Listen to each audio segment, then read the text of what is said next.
Hey, AP Chemisters, this is Mrs. Vanderwall bringing you another edition of Chapter 10, Blank Wall. This is 10.5, Molecular Shape and Polarity.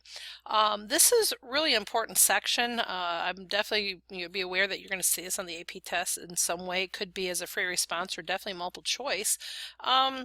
And this ties in the ideas behind bond polarity that you should have read over in Chapter 9 from a blank wall that we did then, and the structures and the shapes from Chapter 9 and 10. Structure does determine function, and if a structure and the bond polarity makes a structure polar, then a whole bunch of chemistry will occur. That things will dissolve in water for that reason. Things will not dissolve in water for that reason. Very important. So polar molecules depend on, I'm at section Roman numeral 1 now, depends on the polarity of the bonds and bond symmetry. Polar bonds, if bonds are nonpolar, then the whole molecule must be nonpolar. So if I'm going to look at methane, CH4, let's look at the bonds first. If you go back and look at your chart in the Chapter 9 notes, you're going to see that carbon is a 2.5 and hydrogen, is a 2.1. If you were to subtract those two, you get 0.4, and if you recall, that is the range of a nonpolar covalent bond. So what does that mean? That the carbon and the hydrogen are equally sharing their shared electrons. So if you were to look at the bond, those electrons are pretty much smack dab in the middle. Same thing with nitrogen trichloride. Both of them are 3.0s. And when you subtract those two, you get 0, so it's a perfect nonpolar covalent bond. So again, the electrons between the nitrogen and the chlorine are smack dab in the middle. Now, if the bonds are polar, and this is what the AP really wants you to know, the big four. Do you call the big four? There's fluorine is first, then oxygen, then nitrogen, and chlorine are tied. So the AP folks expect you to know the big four. They expect you to know that if you have oxygen bonded with something and it's not symmetrical, it will be polar. They don't expect you to memorize the numbers like they did up here really, but notice CH, neither of them are the big four, so it's pretty common it'll be nonpolar, and both nitrogen and chlorine are tied, and therefore they would be equal. But here we have H and O, so the bonds are polar. So if you play the number game, so 3.5 minus 2.1, that's 1.4, then the HO bond is polar.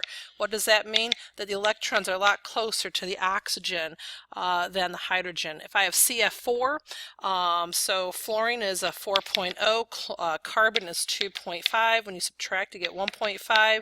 That is definitely a polar range, and so if I have a carbon-fluorine bond, then the electrons are much, much closer to the fluorine. So that's one part of the story.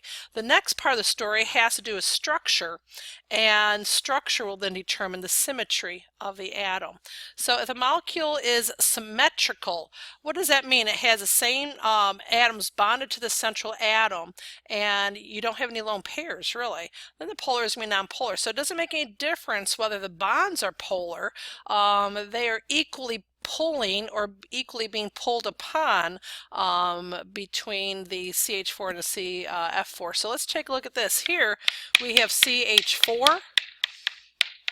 Even though these are non-polar bonds and it's symmetrical, it's definitely a non-polar molecule. But we said above that this would be a polar bond, but those fluorines are equally pulling on the chlorine, on the carbon equally away, so the entire molecule is going to be non-polar. So again, what determines symmetry? If you have all the same atoms and no lone pairs, it's going to be symmetrical.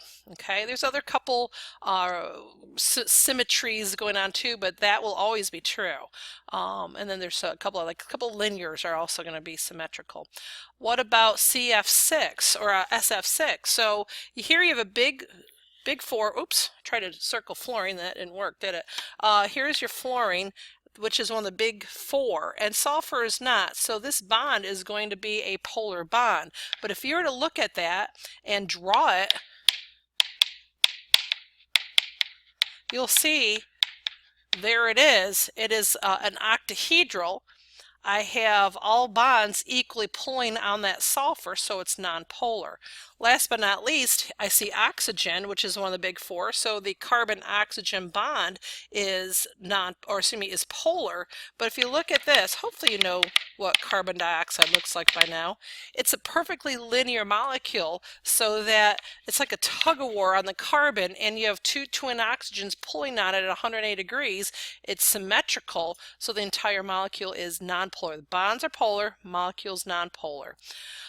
So what in the next case? What if the molecule is symmetrical and the bonds are polar? So you have non-symmetrical, asymmetrical, and the bonds are polar, then the molecule is going to be polar. So if I look at the H2O, we know the OH bond is polar because you have one of the big four and one of the non-big fours, so it's going to be a polar bond. And then, do you remember what I said? Do you have any lone pairs? Yes, you have two of them. It's bent.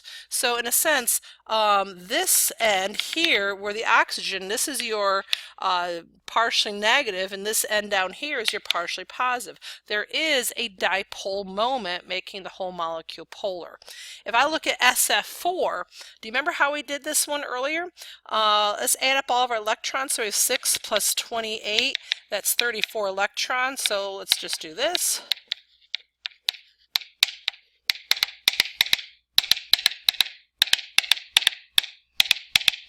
And if I add up all these, you have 32 electrons. Here's my 34. Now again, what did I say? Do I have any lone pairs around the sulfur? Yes. All right, this is going to be asymmetrical. This is our seesaw version. Remember that?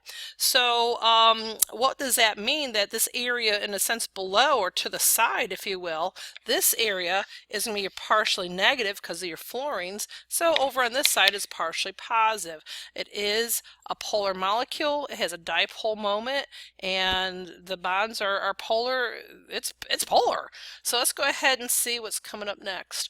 This dipole moment, if the molecule is nonpolar, it's said to have the molecule has no dipole moment. So in a sense, the vectors are going to cancel each other out. In the case of water, it is polar. It does have a dipole moment. So you have, again, this idea of a partially negative and a partially positive. So that is a dipole moment. Summarizing all this, what's going on? Draw the Lewis structure first, determine the molecular geometry, determine if the molecule has polar bonds, and then really determine if the polar bonds add together to form a net dipole moment. That's the idea of vectors. So if you want to look up what vectors are, page 440 does a nice job. Common cases of polar and nonpolar molecules, linear. If you have two identical atoms pulling on it, it's going to be a nonpolar bond, and the symmetry is going to be nonpolar as well. So typically linear is going to be nonpolar. But what about the case? Oh, here we go.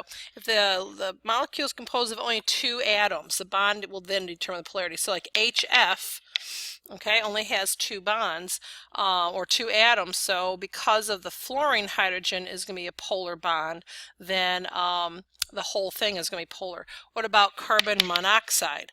Again, because of the oxygen is one of the big four and carbon is not, that's also going to be a polar molecule. So it's a polar bond and a polar molecule. Bent, if the bonds are polar, then the whole molecule because of its asymmetrical or its non-symmetrical. Trigonal planar, the atoms are all 120 degrees from each other. So this would be like your boron trihydride or your boron, love my board, boron trifluoride. So no matter what kind of bond it is, a polar or nonpolar bond, the shape is perfectly symmetrical, so it's going to be a nonpolar molecule. Tetrahedral, again, you don't have any lone pairs. Assuming you have all the same type of atom around it, it's going to be nonpolar. But what in the case of this? What if this is carbon and you have H and you have an H and then you have a Cl? In that case, then your molecule is going to be polar because you do have one of the big four on one of the atoms. So if you have 1, 2, or 3 chlorines on here and hydrogen's your other one, or even, let's say, iodine's another one, it's going to be a polar molecule. If they're all chlorines or if they're all hydrogens, it's going to be nonpolar. Trigonal pyramidal, that's when you have a lone pair. Let's say in this case, Okay, it is asymmetrical, so then it all depends on the type of bonds you have. So let's go, oh, I just did that one. Determine the following molecules are polar or nonpolar. Well, go ahead and pause this. Try these yourself. Think about the bonds, think about the symmetry, and see how you do. So pause this. Okay, let's see how you did. So I see a lone pair. That tells me it's non-symmetrical. Then I'm looking at the bonds. I see one of the big four, so it is a polar bond, and it's not symmetrical. Therefore, it's a polar molecule. So what does that mean? It will dissolve in water. Okay. How about CF4? Well, I think I've already done this. It is tetrahedral. Okay. So no matter what the bond is, it is nonpolar. Could be polar bond or nonpolar bond. Tetrahedral with no lone pairs is perfectly symmetrical, nonpolar. H2S. Okay, it's bent, so it is a non-symmetrical. So what does that mean? We got to figure out what the bond is. Do you have any of the big four in this? Nope. It's pretty good, and it really is, that it's going to be a nonpolar bond, therefore nonpolar molecule. And that's it. So I'm sure you're going to do more practice with this in homework and in class, so that's all we have. Thank you.